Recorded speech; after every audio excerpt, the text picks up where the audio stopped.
This is the Lansing Hip Hop Festival 2014. I'm Cameo King, your host, the owner of Good Girl Radio. Today we're going to talk about the birth of an MC. And if you guys are just now joining us, this is the second day of the Lansing Hip Hop Festival. Yesterday we had an awesome time. There was a live fashion show. We also had James Garden on stage for entertaining, and we also had a couple poets. But today we're going to get a little bit more into depth of what it really means to be an MC. And on stage with us, we have three wonderful people who've been in the industry and who are well versed in their craft. So if you guys just want to go ahead and introduce yourselves very quickly so the audience can have an idea of who they're talking to.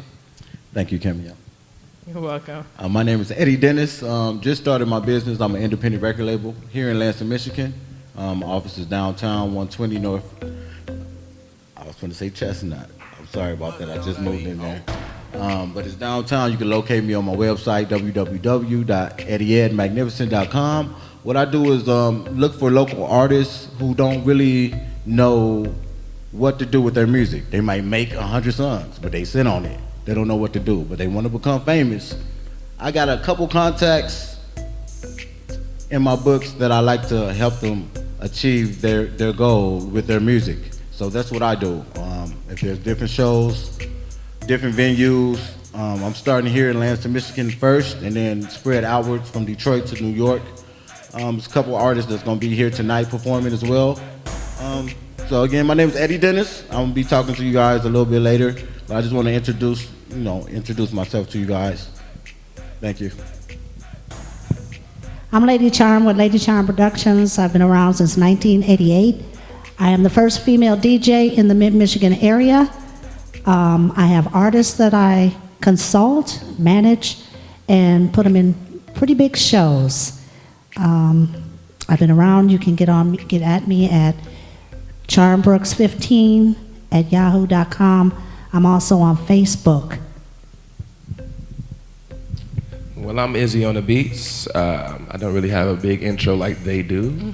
I've only been doing it for a couple of years, and you can find me at Izzy on the Beats, anything, SoundCloud, Instagram, Twitter, Facebook, Izzy on the Beats. All right, thank you guys for being here. It looks like we have a nice panel of people who are coming from different perspectives, and we have wisdom on the panel. And when I say wisdom, someone who has years in the business who can really give us a broad perspective of what to expect, and even what we've seen when it comes to the evolution of the MC. And off the top, I don't know if we really understand what an MC is and what their entire palette of skills and abilities are. So if one of you guys wants to take that question, can you define what an MC really is? Oh, wow, that's a toughie because MC has, I guess, traveled through the years. So the word MC to me, in the beginning, you want to start from the beginning? Just give me a quick, when you hear MC, what do you think of? See, back in the day, when I hear MC, I hear master of ceremonies. That means the person that's going to take control of the stage, that's in control of the artist. If they have artists, if they are artists themselves, they are the person who you are looking at. That's my definition of an MC. They want everything correct. They want everything to go in order. You're going to have a good show. That's the MC in my book. What do you think, Lady Charm? Oh, he was pretty much right. Attentive to detail, you have to be. I'm very attentive to detail. With my artists, with the shows, everything.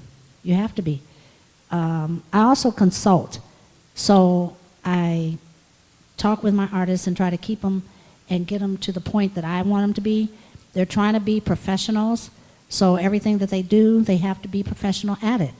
That even includes showing up on time, not coming in 5 minutes late,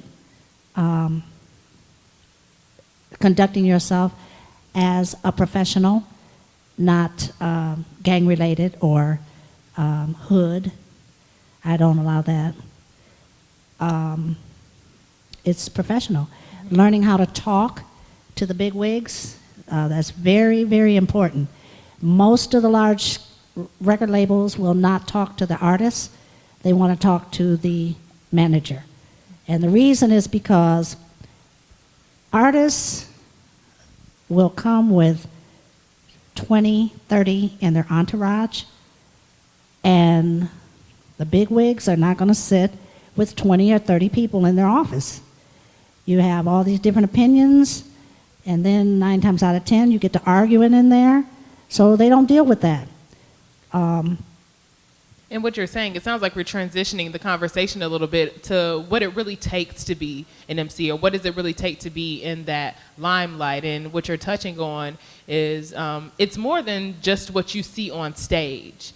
It's really what's behind that machine. So when you think of some of the artists that are up front now, they have an entire, hopefully, they have an entire well-oiled machine behind them, and some of that includes the professionalism, some of that includes the management, some of that includes, even when I think of your skill set, you must have a good producer behind you that has that entire spectrum to really bring this person and this artist full circle. And with that, when you think of an artist, what does it really take to become an artist? Because I think an artist is different from just a rapper. It's different from just an MC. It's different from just a beat maker. An artist, to me, evokes something else in a person. So can you talk about being an artist? Well, I mean, being an artist to me, I guess, would be expressing yourself and just doing what you do and loving it. You know what I mean? Like, I love making beats. I literally tried to stop making beats for like a whole year and couldn't do it. Came back full, like, everything, like, came back and people was just like, oh man, you stopped, I thought you was done. And they heard my new music, they was just like, oh man, where you been? Why'd you stop? You know what I mean? So I'm actually asking myself, why did I stop? But, I mean, being an artist, it comes with patience, for one thing, because you're gonna run into people that don't really like your music. And then you're gonna run into people that, oh, compare you to this guy. I just want to know what you think of it. I don't really need to know all that extra stuff. Oh, you don't like it? All right, cool, thanks. But sometimes people just don't, you know. It reminds me of Erykah Badu's famous line in one of her songs, I'm an artist, so I'm sensitive about my explicative. So it reminds me of that when you say that. And so when we think of the whole entire music industry and how it takes all those different pieces to make a well-oiled machine, this is a very profitable business. Sometimes a piece of the business that doesn't get as much, I'll call it service, limelight. It doesn't get what I believe it deserves because it is an entire culture. Can you talk about some of the other pieces that maybe just the consumer doesn't see when it comes to an MC, when it comes to being in this business? You said talk about like what it takes, basically? Yeah, the other pieces. So if I just like to listen to music, I have the slightest idea what it took for that person to get to where they are. We talked about briefly maybe some of the managerial pieces, but we don't know like the other pieces. Actual artist stuff. Yeah. Well, let's put it this way. Who all has a studio in their house that can just record right then and there? A quality studio. Exactly. Not a lot of people. And then those same amount of people don't have cars, so they can't really get over that place. I'm blessed. I have a studio and a car, so I can just go pick up people. And, you know, but there are some people that are really good artists that tell good stories, have good metaphors, everything is just on key, but don't have pretty much a red cent to their name because they got all this other stuff going on in their life. And it makes it really hard for them to actually get their music out. And it's, I don't know.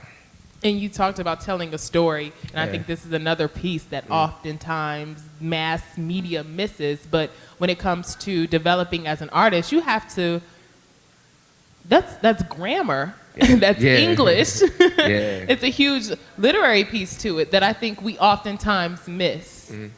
And it takes a lot to get to that point. You want to go ahead and talk about that a little bit? Yeah. I want to start with the gangster rap, which has now disappeared because of the language, the hostility, the arrogance, and nobody now wants to deal with the gangster rappers. They see problems. They're considered high risk. I don't deal with gangster rappers because of high risk. And what I mean by high risk is if you have a show and they bring in all their boys, say it's 20 or 30 of them, or they come on a bus and there's 70 of them, 9 times out of 10, there's going to be some kind of chaos. So to avoid that, I don't deal with that. I don't deal with the high-risk artists. The high-risk artist now has to learn how to be versatile. And what I mean by versatile is that change your music up, change your lyrics up, change your attitude up. This is why they're not getting anywhere. And I stress this all the time to the artists, to my artists as well. You've got to be versatile. Say, I've found a lot of artists here that always say, for my city, for my city, for my city. The city was here before you got here, okay? You need to get out of your city. And the reason I'm saying that is because Lansing has one radio station. So when they play your music, where does it go from there? In a box, okay? You go to Detroit, how many radio stations does Detroit have? So you have more opportunities. Or you go to Flint or Saginaw. As far as shows here, it's the same thing over and over and over again. You see the same people. You're networking with the same people. You're giving your music to the same people. So nobody in this world out here is getting your music. You have to be willing to be versatile and come out of your element if you're trying to go somewhere. I'm going to push back on that just a little bit because I think oftentimes we want to be true to ourselves and we struggle in a sense with releasing what we identify with, because I identify with my city and that's something you want to rep. You know, this is where I'm from. You still hear artists, popular artists now repping where they're from, BK, Brooklyn, whatever. And so they want to identify with that. So is it learning how to use that maybe as a springboard? Or is it just dropping that in total? No. You can use that, but don't use it like with an arrogant attitude. You see what I'm saying? A lot of the artists have arrogant attitudes. And the arrogance, just because you're arrogant, a lot of people don't want to deal with you. So you miss out on a lot of opportunities just because of your attitude. You have to have an open mind. A lot of the artists here are in a box. And I'm just being honest. They're in a box. We need that. We need the honesty. We need the rawness. And with that, too, something that I hear, and I don't think I'm sensitive to it, but my ears heighten up a little bit when there seems to be a stigma or negative connotation when it comes to gangsta rap, or what we call gangsta rap, and how we really, I want to say, contextualize it. So in a sense, if I have 50 people coming off the bus, I'm like, so what? As long as we're getting a job done and we're not causing ruckus. But you're saying, if I'm understanding you correctly, you're saying because you come off with that and because you have everything else that comes along with it, therein lies the problem. And moving yourself to the next level. I'll give you a perfect example, DMX. Whenever DMX comes to town, what's the first thing you hear? All the police everywhere are getting together because they know it's going to be some problems. It's your attitude. It's the things that you do, the things that you say. A lot of people just, people are so sensitive today. So if I stepped on your toe, you want to fight me, take my chain, pull my grill out of my mouth because I stepped on your toe, okay? Or you come from Detroit, so you're into, say, Jackson. Okay, you think you're better because you come from Detroit? I do. It's like I'm kidding.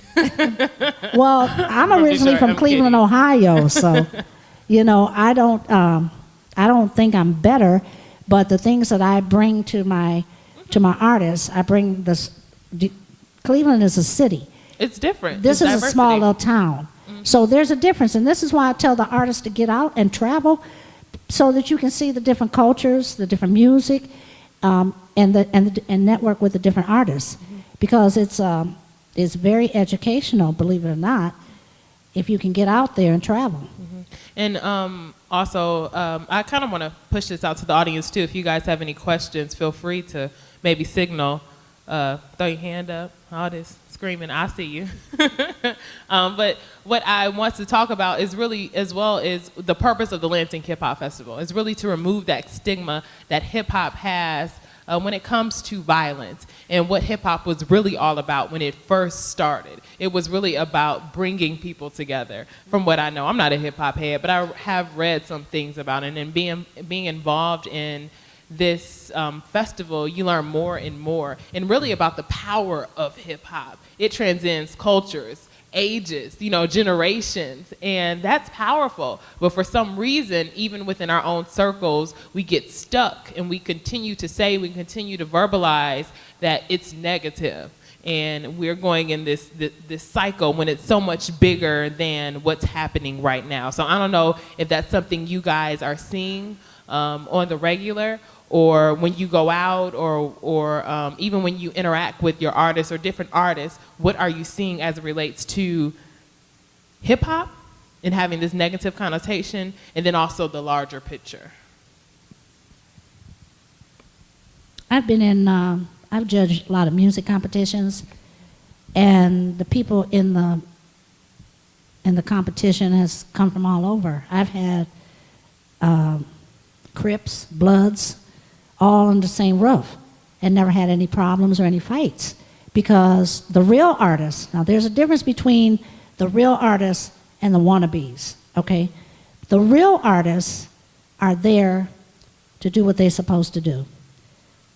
They're serious about getting somewhere. The wannabes are show-offs, okay? They're popping bottles, they got the chains, throwing money, making it rain, whatever you want to call it. They're wannabes. And you can see the difference. You can get a group of people, no matter where they're from, if they're serious about their business, and put them all under one roof and accomplish a lot. You put the wannabes under the roof, and you're going to have a lot of chaos, because everybody's trying to outdo everybody as far as the bling bling and all that. That's what I've seen. Wow. And Eddie, you've been around a while, so I know you've seen something. Yeah. Yeah, I seen, she is dead on. There's the wannabes, and then there's the serious artists. I just had a show called The Magnificent Show. It was right in this building. Over 22 artists performed. No drama is what, at all my events, that's what I promote, no drama. We had a fantastic time, different cultures, different races. That's what I'm about. It's my first show here, and I want to continue that yearly. But as far as she is dead on, there's a lot of wannabes that just want to get out here and, okay, they made a rap tape, so they want to go ahead and buy, all type of, okay, I got a little watch or a little chain on, but they, they take it to the head because they're not used to it, or they just want to get out here and pretend to be something that they're not, like the words in their lyrics. I believe our artists should, like she said, be on top of their game if they really want to be serious about what they're doing. So, of course, yeah, I see them. They are out here. I think you hit on something, too. I think it's been an ongoing debate, so we'll keep it very short, about the intent or the ramifications, so to speak, of an artist's lyrics or their image. So their image may be appropriate for someone who's 25 and plus, but it's not appropriate for a 13-year-old. And so what is all of you all's perspective on what music should be and how we should approach it? Because so many artists get so much flap because they make music, and in their mind, well, my music isn't for your child, or my music, I didn't intend my music to push this culture forward. My music is an extension of me, but it was just entertainment for how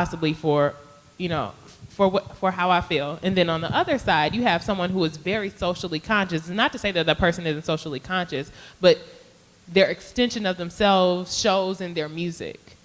And, they may get all the praises, but they may not get as much notoriety, so to speak, in popular culture. So what's the balance? How do you guys feel about that? Well, I said that earlier, that gangster rap is basically what it is, and the rot gut stuff It's not going anywhere. So this is where you have to be versatile. They're not going to play your music on the radio. You want to do all this cussing? Where are you going to play it at?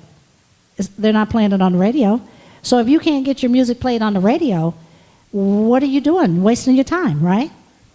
You're wasting your time. Take it across international. Nobody, you know, a lot of the artists today can put on a concert. They've got 12-year-olds, 15-year-olds, 20-year-olds, 30-year-olds, 40-year-olds in the audience because of how they present themselves. And it goes back to that gangsterhood stuff, okay? All the cussing. Mm-hmm. You can have shows, yeah, but it goes to the parents. Parents are not going to bring their kids to a show like that. I want to see what Izzy's perspective is, because I think you may have a younger or just a different lens on it when it comes to that. I kinda got the lost. Question is dealing with how do you manage, I guess, your image with the effects of your image. You know, if you're 30 years old and you have music that's appropriate for you and your friends, Yeah. or for your surroundings, however, it's not appropriate for a 12-year-old, then you understand that you have that influence on those 12-year-olds. You have that Right. influence on that 5-year-old based on what you do and what you say. How do you balance that? I mean, that's a real tough question because I mean, most people, they make music for that moment. You know what I mean? So if they're really feeling good that moment, they're going to probably, you know, express themselves to the best way they can at that moment. But I don't know. Like, it's really kind of hard to answer that question because I write stories. You know what I mean? I like to write stories with my music. So it can be versatile for everybody because I know what it's going to take. I don't know everything, but I know for the most part what it's going to take to get, you know, my music heard on the radio, everywhere else, you know what I mean? So, I mean, I still, you know, cuss a little bit, but that's just to express how strongly I feel about that situation at that moment, you know what I mean? So, some people be like, oh man, let's get turned up, I'm drunk as, you know what I mean? Like, they really are that drunk, you know what I mean? Mm-hmm. Just expressing themselves in that certain way. Mm-hmm. I kind of want to toss that to the audience if you guys have any feedback on that question. I don't know if there are any artists out here. Why don't you come on up here? I can come down. I'm gonna come down. Can you help me down? Can you help me down? Thank you. All right, my name is Jay Smooth. You know, I'm a local artist, DJ. I own my own studio. I've performed with GGR, Izzy. I've done music with Izzy. You know, Izzy's recorded in my studio. So when I hear all of the gangster rapper, this, that, and the third, you know, I'm a Detroit dude, I'm a Lansing dude. I'm not dressed gangster, but to the next person I might be. So when it comes down to my music, I do hip hop, I do rock, I do whatever. So it's not about what's good for kids because I think that all comes down to parenting at the end of the day. Because if you allow your kids to listen to stuff like that, I got kids in my house. They've never heard none of my music. You know, I've made music that has nursery rhymes in it for my kids because they like hip-hop, but now I've turned all the nursery rhymes to hip-hop. So I think when it comes down to everybody saying the gangster this, gangster that, and then they say, how do you make it into the industry? Okay, we look at the industry. You see all of this commercialized music. That's not real life. You know, I've watched my brother die. I've watched cousins get killed. I've watched people get shot. I've been shot, not doing stupid stuff, but it just happens. So it's not about being gangster, it's about being real. You know, and when I get on my music and I write a song about something, that's what it comes down to. It comes down to what did I do? What did I experience? When I hear that beat, what comes to my heart? What fills my heart? And that's just how I feel about it. We got another one. Come on, Mr. McKissick. All right. So I think that there's a difference between the things that you guys are talking about.